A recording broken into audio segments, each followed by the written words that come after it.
صلاح الدین ایوبی رحمت اللہ علیہ۔ صلاح الدین ایوبی نسلاً کرد تھے اور 1138 میں کردستان کے علاقے تقریت میں پیدا ہوئے جو اب عراق میں شامل ہے۔ شروع میں وہ سلطان نور الدین زنگی کے یہاں ایک فوجی افسر تھے۔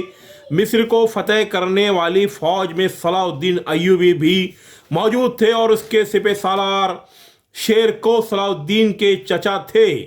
مصر فتح ہو جانے کے بعد صلاح الدین کو 564 ہجری میں مصر کا حاکم مقرر کر دیا گیا۔ اسی زمانے میں 569 ہجری میں انہوں نے یمن بھی فتح کر لیا اور نور الدین زنگی کے انتقال کے بعد صلاح الدین ایوبی حکمرانی پر فائز ہوئے۔ ان کا ذاتی نام یوسف تھا۔ صلاح الدین ایک لقب اعزازی لقب ہے جس کا مطلب ہے دین کی درستی۔ ان کا خاندان ممکنہ طور پر کرد نسل سے تعلق رکھتا تھا اور وسطی آرمینیا میں ڈوین گاؤں سے آئے تھے۔ وہ جس راویدیہ قبیلے سے تعلق رکھتے تھے وہ اس وقت تک عربی بولنے والی دنیا میں جزوی طور پر ہو چکے تھے۔ الدین کے دور میں شیخ عبد القادر گیلانی سے زیادہ کسی عالم کا اثر و رسوخ نہیں تھا اور صلاح الدین ان سے اور ان کے شاگردوں سے بہت زیادہ متاثر تھے۔ 1132 عیسوی میں موصل کے اتابک زندگی کی شکست خوردہ فوج نے تقریت کے قلعے کے سامنے دریائے دجلہ کی طرف سے ان کی پسپائی کو روک دیا، جہاں صلاح الدین کے والد نجم الدین ایوب نے وارڈن کی حیثیت سے خدمت انجام دی۔ ایوب نے فوج کے لیے کشتیاں فراہم کی اور انہیں تقریت میں پناہ دی۔ ایک سابق یونانی عالم مجاہدین بہروز جسے سلجوقوں کی خدمت کے لیے شمالی بین النہرین کا فوجی گورنر مقرر کیا گیا تھا، نے زنگی کو پناہ دینے پر نجم الدین کی سرزنش کی اور 1137 میں ایوب کو تقریت سے جلا وطن کر دیا۔ جب اس کے بھائی اسد الدین شیر کو نے بہروز کے ایک دوست کو قتل کر دیا۔ صلاح الدین ابن شداد کے مطابق صلاح الدین کی پیدائش اسی رات ہوئی تھی جب اس کے خاندان نے تقریت چھوڑا تھا۔ 1139 میں ایوب اور اس کا خاندان موصل منتقل ہو گئے، جہاں عماد الدین زنگی نے انہیں قبول کیا اور ایوب کو بالیک میں اپنے قلعے کا کمانڈر مقرر کیا۔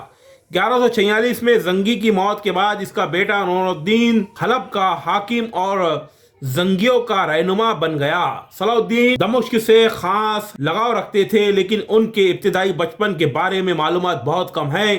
ان کے سوانح نگاروں میں انمیری ایڈے اور البرائی کے مطابق صلاح الدین کلڈ الماجسٹ ریاضی اور قانون پر سوالات کے جوابات دینے کے قابل تھے۔ یہ علم قرآن اور علوم دین تھا جس نے انہیں اپنے ہم عصروں سے جوڑا۔ متعدد ذرائع کا دعویٰ ہے کہ اپنے تعلیم کے دور میں وہ فوج میں شامل ہونے کی بجائے مذہبی علوم میں زیادہ دلچسپی رکھتے تھے۔ ایک اور عنصر جس نے مذہب میں ان کی دلچسپی کو متاثر کیا وہ یہ تھا کہ پہلی صلیبی جنگ کے دوران یروشلم کو عیسائیوں نے لے لیا تھا۔ اسلام کے علاوہ صلاح الدین کو عربوں کے نسب نامے، سوانح حیات اور تاریخ کے ساتھ ساتھ عرب گھوڑوں کے سلسلے نسب کا بھی علم تھا۔ وہ کرد اور عربی بولتے تھے اور ترکی اور فارسی جانتے تھے۔ بہاؤالدین بن شداد صلاح الدین کے معاصر سوانح نگاروں میں سے ایک کے مطابق صلاح الدین ایک متقی مسلمان تھے۔ وہ قرآن کی تلاوت سننا پسند کرتے تھے، وقت پر نماز پڑھتے تھے اور فلسفیوں اور مشرکیوں، مادہ پرستوں اور شریعت کے تمام مخالفین سے نفرت کرتے تھے۔ سب سے بڑھ کر وہ جہاد کے پیروکار تھے۔ 1174 میں سلطان نے اسکندریہ میں ایک مشرک قد الکفاں عربیہ قائد کو گرفتار کر لیا جو بظاہر ایک پرجوش صوفی تھا۔ صلاح الدین مصر اور شام نے سنی مدرسوں میں خانقاہوں صوفی مدرسے کے سرپرست کی حیثیت سے صوفی ازم کے حامی تھے، لیکن انہوں نے اپنے بیٹے کو صوفی فلسفی یعین سہروی متوفی 578 بجزی قمری کو حکم دیا جو عربی اور فارسی فلسفے میں نام نہاد روشنی کے بانی تھے، جو 1191 میں حلب میں مادے گئے تھے۔ صلاح الدین کے سوانح نگار اپنے شداد جنہوں نے صلاح الدین کو مستقل طور پر ایمان کے مثالی محافظ کے طور پر پیش کیا، تا اس واقعے کو خیرات، نماز و روزہ اور حج میں صلاح الدین کے تقوی پر ایک باب میں شامل کیا۔ شیر کو یروشلم کے شوار اور امارک اول کے ساتھ مصر پر اقتدار کی لڑائی میں تھا، جس میں شوار نے امارک سے مدد کی اور درخواست کی۔ 1169 میں صلاح الدین نے شاور کو قتل کر دیا اور اسی سال کے آخر میں شیرکو کا انتقال ہو گیا۔ ان کی موت کے بعد ادیات کے وزیر کردار کے لیے متعدد امیدواروں پر غور کیا گیا، جن میں زیادہ تر نسلی کرد تھے۔ ان کی نسلی یکجہتی نے اپنی سیاسی زندگی میں ایوبی خاندان کے اقدامات کو شکل دی۔ صلاح الدین اور اس کے قریبی ساتھی ترکی کے اثر و رسوخ سے محتاط تھے۔ ایک موقع پر صلاح الدین کے قد لیفٹیننٹ عیسیٰ احکاری نے وزیر کے عہدے کے امیدوار امیر قطب الدین حدبانی پر زور دیا کہ وہ یہ دلیل دے کر مستعفی ہو جائیں کہ اب صلاح الدین دونوں کرد ہیں اور اب اقتدار کو ترکوں کے ہاتھوں میں منتقل نہیں ہونے دیں گے۔ نور الدین کے نئے شرکا کے جانشین کا انتخاب کیا، لیکن العدید نے صلاح الدین کو شوار کی جگہ وزیر مقرر کیا۔ ابن اسیر کا دعویٰ ہے کہ خلیفہ نے ان کا انتخاب اس وقت کیا جب ان کے مشیروں نے انہیں بتایا کہ صلاح الدین سے کوئی کمزور یا جھوٹا نہیں، اور امیروں میں سے کسی نے بھی اس کی اطاعت نہیں کی اور نہ ہی اس کی خدمت کی۔ تاہم کچھ سودے بازی کے بعد آخر کار امیروں کی اکثریت نے اسے قبول کر لیا۔ العدید کے مشورے پر بھی یہ شبہ تھا کہ وہ شام میں مقیم زنگیوں کو تقسیم کرنے کی کوشش میں صلاح الدین کو فروغ دے رہے تھے۔ الوبرائی نے لکھا ہے کہ صلاح الدین کو ان کے خاندان کی سخاوت اور فوجی مہارت میں شہرت کی وجہ سے منتخب کیا گیا تھا۔ عماد الدین نے لکھا کہ شیرکو کے مختصر سوگ کی مدت کے بعد، جس کے دوران آرا میں اختلاف تھا، زنگی امیروں نے صلاح الدین کا فیصلہ کیا اور خلیفہ کو اسے وزیر کے طور پر سرمایہ کاری کرنے پر مجبور کیا۔ اگرچہ غریب مسلم رہنماؤں کی طرف سے پوزیشن پیچیدہ تھیں، لیکن شامی کمانڈروں کی اکثریت نے صلاح الدین کی مصری مہم میں اس کے کردار کی وجہ سے حمایت کی۔ اس وقت کے عربی مصادر کے مطابق صلاح الدین نے 26 مارچ کو وزیر کے طور پر حلف اٹھایا، شراب پینے سے توبہ کی اور مذہب کا لباس اختیار کرنے کے لیے دھوکہ دہی سے منہ موڑ لیا۔ انہیں اب بھی عدیہ اور نور الدین کے مابین حتمی وفاداری کے مسئلے کا سامنا کرنا پڑا۔ سال کے آخر میں مصری فوجیوں اور امیروں کو ایک گروہ نے صلاح الدین کو قتل کرنے کی کوشش کی، لیکن اس کی انٹیلیجنس چیف علی ابن سفیان کی بدولت ان کے ارادوں کے بارے میں پہلے ہی معلوم ہونے کے بعد اس نے فاطمی محل کے اہم سازش ناجی مطمئن خلیفہ کو گرفتار کر کے ہلاک کر دیا۔ اس کے اگلے دن صلاح الدین کی حکمرانی کی مخالفت کرنے والی فاطمی فوج کی رہنمائی کے 3450 سیاہ فام افریقی فوجیوں نے مصری امیروں اور عام لوگوں کے ساتھ مل کر بغاوت کی۔ اگست تک صلاح الدین نے فیصلہ کن طور پر بغاوت کو کچل دیا تھا اور پھر کبھی قاہرہ سے فوجی چیلنج کا سامنا نہیں کرنا پڑا۔ مصر کے سلطان عماد الدین کے مطابق نور الدین نے جون 1171 میں صلاح الدین کو خط لکھ کر مصر میں عباس خلافت کو دوبارہ قائم کرنے کے لیے کہا، جسے صلاح الدین نے 2 ماہ بعد شافعی فقیہ نجم الدین خوباشائی نے مزید حوصلہ افزائی کے بعد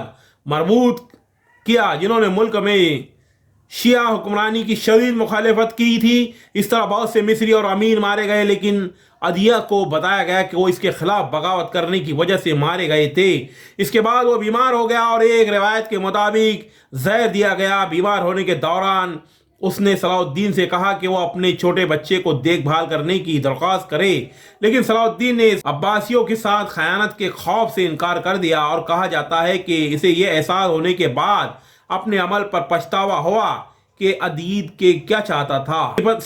13 ستمبر کو ان کا انتقال ہوا اور 5 دن بعد قاہرہ اور فوست میں عباس خطبہ دیا گیا، جس میں المستدی کو خلیفہ قرار دیا گیا۔ 25 ستمبر کو صلاح الدین قاہرہ سے روانہ ہوا تاکہ یروشلم کی سلطنت کے سرائی کلو کیرک اور مونٹریال پر ایک مشترکہ حملے میں حصہ لے سکے۔